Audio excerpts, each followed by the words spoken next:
안녕하세요. 아내연습생 써니입니다. 오늘도 어김없이 돌아왔습니다.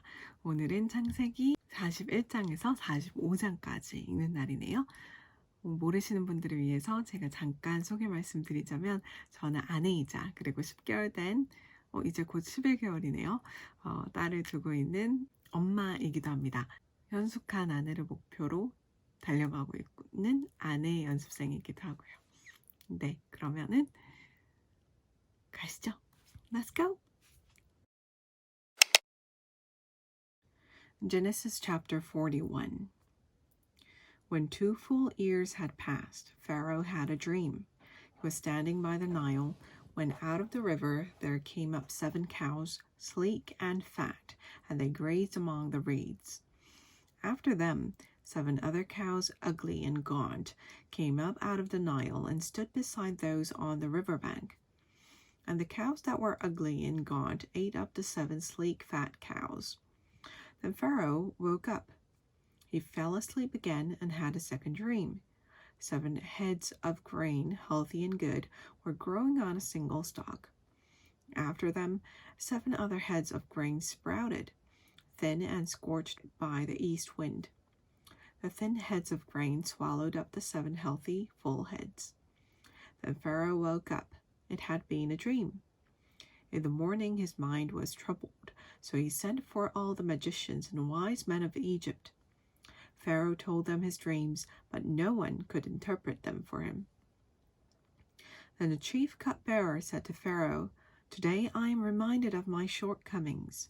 Pharaoh was once angry with his servants, and he imprisoned me and the chief baker in the house of the captain of the guard.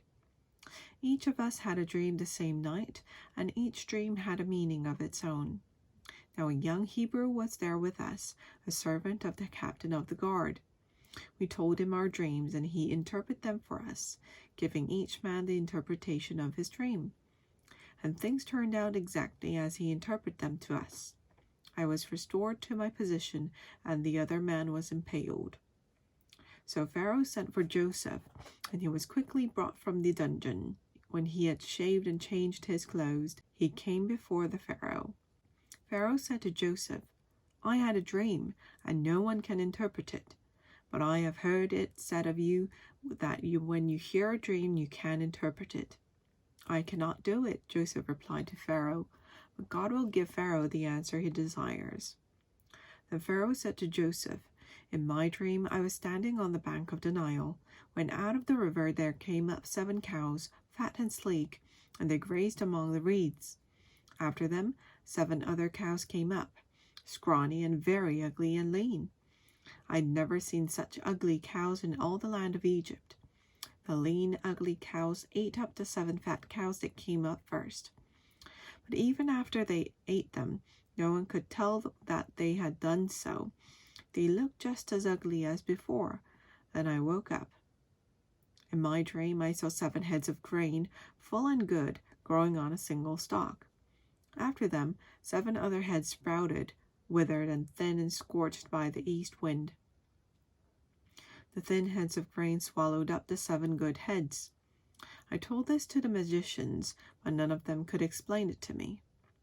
Then Joseph said to Pharaoh, "The dreams of Pharaoh are one and the same. God has revealed to Pharaoh what he is about to do. The 7 good cows are 7 years, and the 7 good heads of grain are 7 years. It is one and the same dream. The 7 lean, ugly cows that came up afterward are 7 years, and so are the 7 worthless heads of grain scorched by the east wind. There are 7 years of famine. It is just as I said to Pharaoh. God has shown Pharaoh what he is about to do. 7 years of great abundance are coming throughout the land of Egypt, but 7 years of famine will follow them. Then all the abundance in Egypt will be forgotten, and the famine will ravage the land. The abundance in the land will not be remembered, because the famine that follows it will be so severe. The reason the dream was given to Pharaoh in 2 forms is that the matter has been firmly decided by God, and God will do it soon. And now let Pharaoh look for a discerning and wise man and put him in charge of the land of Egypt. Let Pharaoh appoint commissioners over the land to take 1/5 of the harvest of Egypt during the 7 years of abundance. They should collect all the food of these good years that are coming and store up the grain under the authority of Pharaoh to be kept in the cities for food. This food should be held in reserve for the country to be used during the 7 years of famine that will come upon Egypt, so that the country may not be ruined by the famine. The plan seemed good to Pharaoh and to all his officials. So Pharaoh asked them, "Can we find anyone like this man, one in whom is the Spirit of God?" Then Pharaoh said to Joseph, "Since God has made all this known to you, there is no one so discerning and wise as you. You shall be in charge of my palace, and all my people are to submit to your orders. Only with respect to the throne will I be greater than you." So Pharaoh said to Joseph, "I hereby put you in charge of the whole land of Egypt."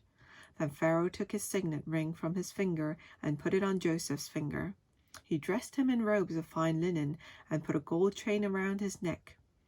He had him ride in a chariot as his second in command, and people shouted before him, "Make way!" Thus he put him in charge of the whole land of Egypt. Then Pharaoh said to Joseph, "I am Pharaoh, but without your word no one will lift hand or foot in all Egypt."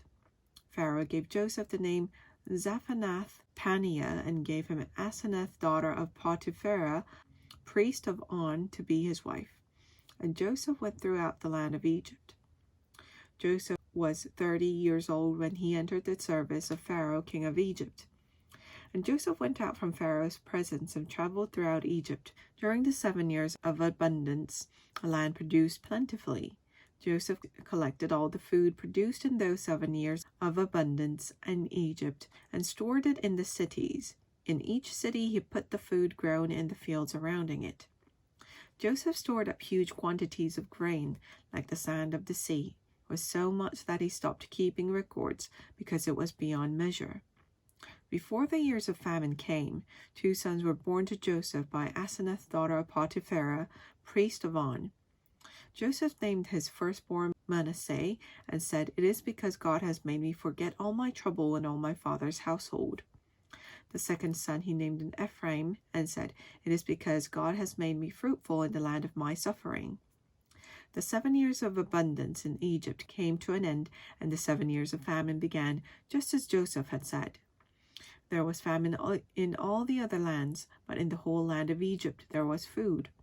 When all Egypt began to feel the famine, the people cried to Pharaoh for food. Then Pharaoh told all the Egyptians, "Go to Joseph and do what he tells you." When the famine had spread over the whole country, Joseph opened all the storehouses and sold grain to the Egyptians, for the famine was severe throughout Egypt. And all the world came to Egypt to buy grain from Joseph, because famine was severe everywhere. Chapter 42. When Jacob learned that there was grain in Egypt, he said to his sons, "Why do you just keep looking at each other?" He continued, "I have heard that there is grain in Egypt. Go down there and buy some for us, so that we may live and not die." Then 10 of Joseph's brothers went down to buy grain from Egypt. But Jacob did not send Benjamin, Joseph's brother, with the others, because he was afraid that harm might come to him. So Israel's sons were among those who went to buy grain, for there was famine in the land of Canaan also. Now Joseph was the governor of the land, the person who sold grain to all its people. So when Joseph's brother arrived, they bowed down to him with their faces to the ground.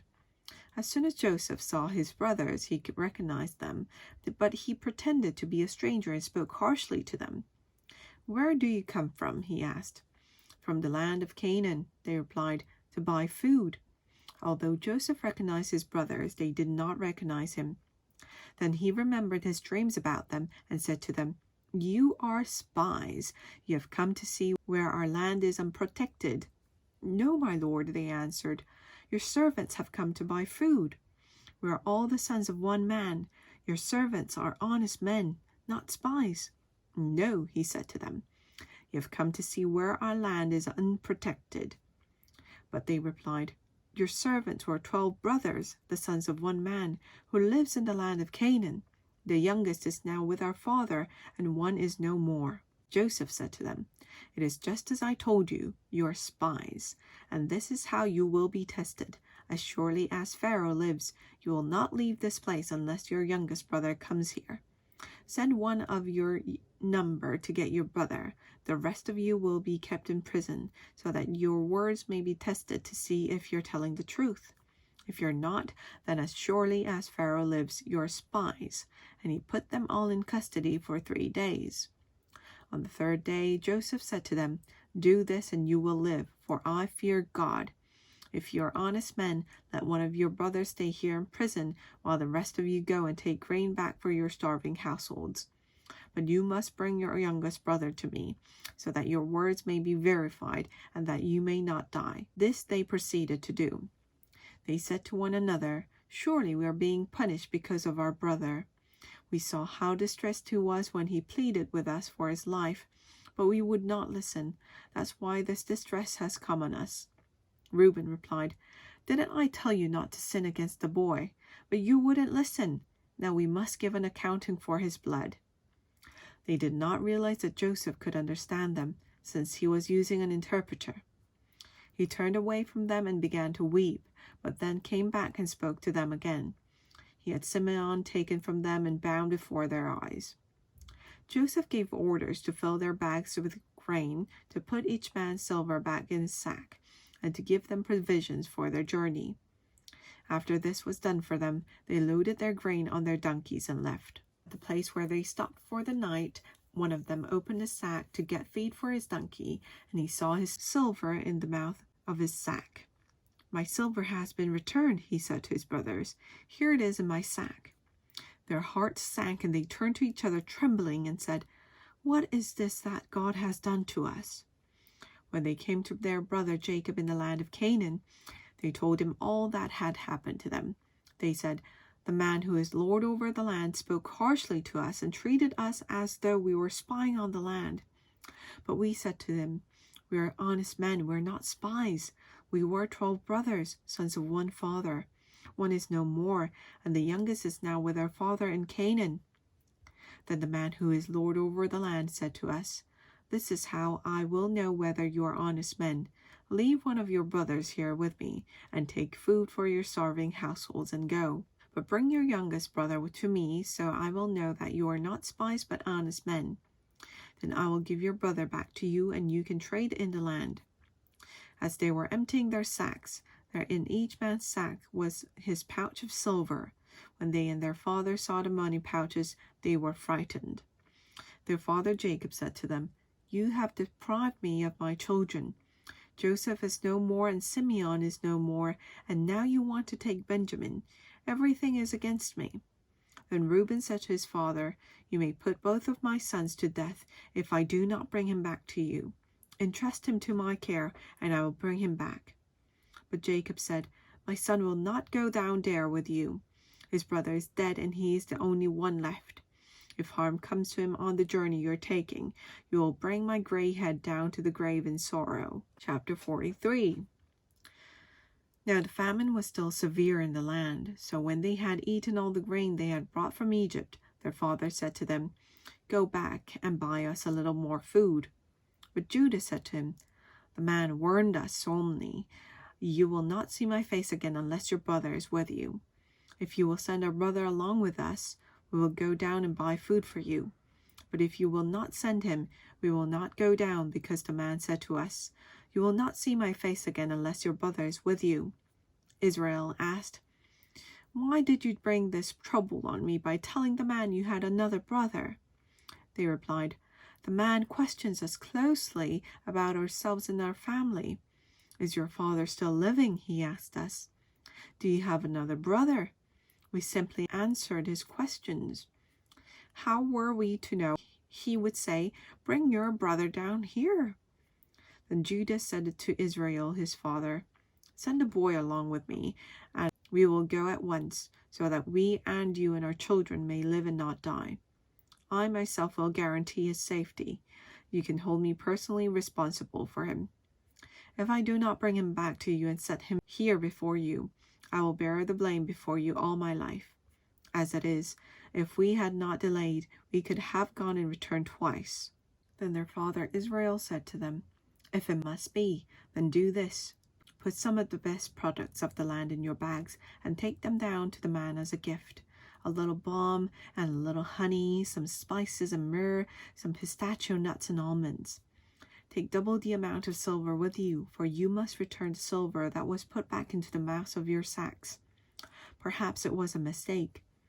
Take your brother also and go back to the man at once.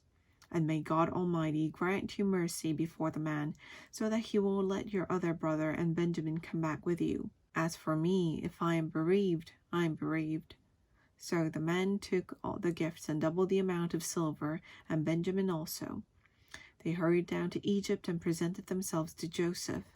When Joseph saw Benjamin with them, he said to the steward of his house, "Take these men to my house, slaughter an animal, and prepare a meal.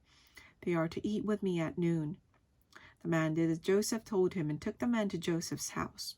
Now the men were frightened when they were taken to his house. They thought, "We were brought here because of the silver that was put back in our sacks for the first time. He wants to attack us and overpower us and seize us as slaves and take our donkeys." So they went up to Joseph's steward and spoke to him at the entrance of the house. "We beg your pardon, our lord," they said. "We came down here the first time to buy food, but at the place where we stopped for the night, we opened our sacks and each of us found his silver, the exact weight, in the mouth of his sack. So we have brought it back with us. We have also brought additional silver with us to buy food. We don't know who put our silver in our sacks." "It's all right," he said. "Don't be afraid. Your God, the God of your father, has given you treasure in your sacks. I received your silver." Then he brought Simeon out to them. The steward took the men into Joseph's house, gave them water to wash their feet, and provided fodder for their donkeys. They prepared their gifts for Joseph's arrival at noon because they had heard that they were to eat there. When Joseph came home, they presented to him the gifts they had brought into the house, and they bowed down before him to the ground. He asked them how they were, and he said, "How is your aged father you told me about? Is he still living?" They replied, "Your servant, our father, is still alive and well." And they bowed down, prostrating themselves before him. As he looked about and saw his brother Benjamin, his own mother's son, he asked, "Is this your youngest brother, the one you told me about?" And he said, "God be gracious to you, my son." Deeply moved at the sight of his brother, Joseph hurried out and looked for a place to weep. He went to his private room and wept there. After he had washed his face, he came out and, controlling himself, said, "Serve the food." They served him by himself, the brothers by themselves, and the Egyptians who ate with him by themselves, because Egyptians could not eat with Hebrews, for that is detestable to Egyptians.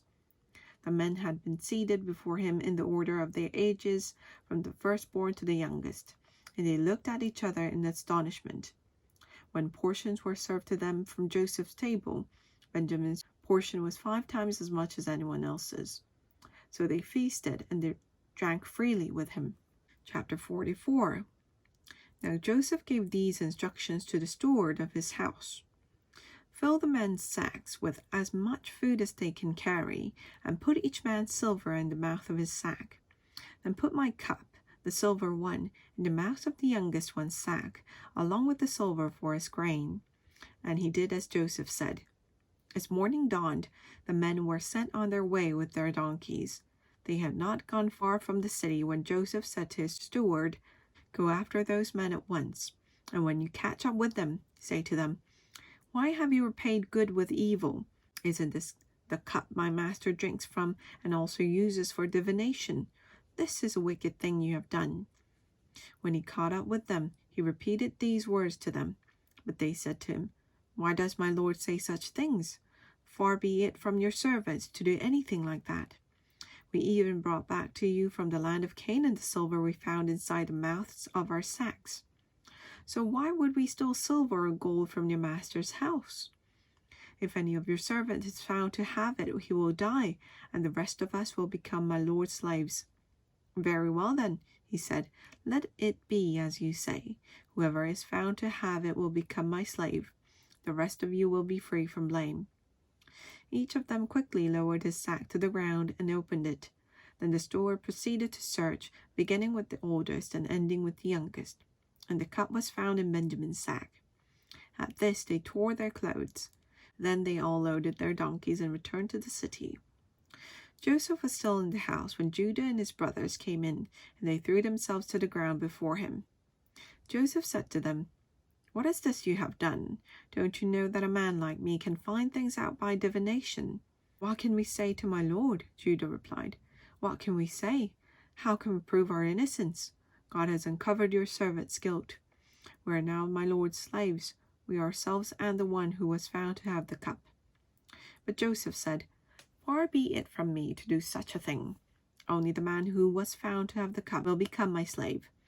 The rest of you go back to your father in peace." Then Judah went up to him and said, "Pardon your servant, my lord. Let me speak a word to my lord. Do not be angry with your servant, though you are equal to Pharaoh himself." My lord asked his servants, "Do you have a father or brother?" And we answered, "We have an aged father, and there is a young son born to him in his old age. His brother is dead, and he is the only one of his mother's sons left, and his father loves him." Then you said to your servants, "Bring him down to me so I can see him for myself." And we said to my lord, "The boy cannot leave his father. If he leaves him, his father will die." But you told your servants, "Unless your youngest brother comes down with you, you will not see my face again." When we went back to your servant, my father, we told him what my lord had said. Then our father said, "Go back and buy a little more food." But we said, "We cannot go down. Only if our youngest brother is with us will we go. We cannot see the man's face unless our youngest brother is with us." Your servant, my father, said to us, "You know that my wife bore me 2 sons. One of them went away from me, and I said, 'He has surely been torn to pieces,' and I have not seen him since. If you take this one from me too, and harm comes to him, you will bring my gray head down to the grave in misery. So now, if the boy is not with us when I go back to your servant my father, and if my father, whose life is closely bound up with the boy's life, sees that the boy isn't there, he will die. Your servants will bring the gray head of our father down to the grave in sorrow." Your servant guaranteed the boy's safety to my father. I said, "If I do not bring him back to you, I will bear the blame before you, my father, all my life. Now then, please let your servant remain here as my lord's slave in place of the boy, and let the boy return with his brothers." "How can I go back to my father if the boy is not with me? No, do not let me see the misery that would come on my father." Chapter 45. Then Joseph could no longer control himself before all his attendants, and he cried out, "Have everyone leave my presence!" So there was no one with Joseph when he made himself known to his brothers, and he wept so loudly that the Egyptians heard him, and Pharaoh's household heard about it. Joseph said to his brothers, "I am Joseph. Is my father still living?" But his brothers were not able to answer him because they were terrified at his presence. Then Joseph said to his brothers, "Come close to me." When they had done so, he said, "I am your brother Joseph, the one you sold into Egypt. And now do not be distressed and do not be angry with yourselves for selling me here, because it was to save lives that God sent me ahead of you. 2 years now there has been famine in the land, and for the next 5 years there will be no plowing and reaping. But God sent me ahead of you to preserve for you a remnant on earth and to save your lives by a great deliverance. So then it was not you who sent me here, but God. He made me father to Pharaoh, lord of his entire household, and ruler of all Egypt. Now hurry back to my father and say to him, 'This is what your son Joseph says. God has made me lord of all Egypt. Come down to me, don't delay. You shall live in the region of Goshen and be near me. You, your children and grandchildren, your flocks and herds, and all you have. I will provide for you there, because 5 years of famine are still to come. Otherwise you and your household and all who belong to you will become destitute. You can see for yourselves, and so can my brother Benjamin, that it is really I who am speaking to you.' Tell my father about all the honor accorded me in Egypt and about everything you have seen, and bring my father down here quickly." Then he threw his arms around his brother Benjamin and wept, and Benjamin embraced him, weeping. And he kissed all his brethren and wept over them. Afterward his brother talked with him. When the news reached Pharaoh's palace that Joseph's brothers had come, Pharaoh and all his officials were pleased. Pharaoh said to Joseph, "Tell your brothers, do this. Load your animals and return to the land of Canaan, and bring your father and your families back to me. I will give you the best of the land of Egypt, and you can enjoy the fat of the land." You're also directed to tell them, "Do this. Take some carts from Egypt for your children and your wives, and get your father and come. Never mind about your belongings, because the best of all Egypt will be yours." So the sons of Israel did this.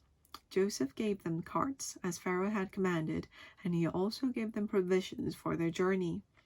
To each of them he gave new clothing, but to Benjamin he gave 300 shekels of silver and 5 sets of clothes.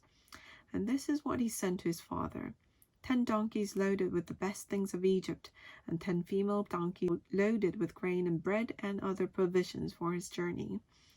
Then he sent his brothers away, and as they were leaving, he said to them, "Don't quarrel on the way." So they went up out of Egypt and came to their father Jacob in the land of Canaan. They told him, "Joseph is still alive. In fact, he is ruler of all Egypt." Jacob was stunned. He did not believe them.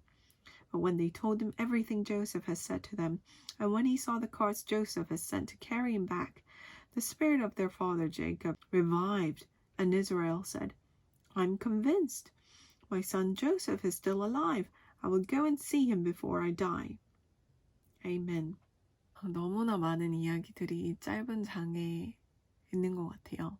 가족이란 게 뭔지, 참 가족들이 성숙해가는 과정, 그리고 부모가 자식을 사랑하는 것, 형제 간의 우애, 질투, 이런 모든 것들이 정말 다 녹아져 있네요.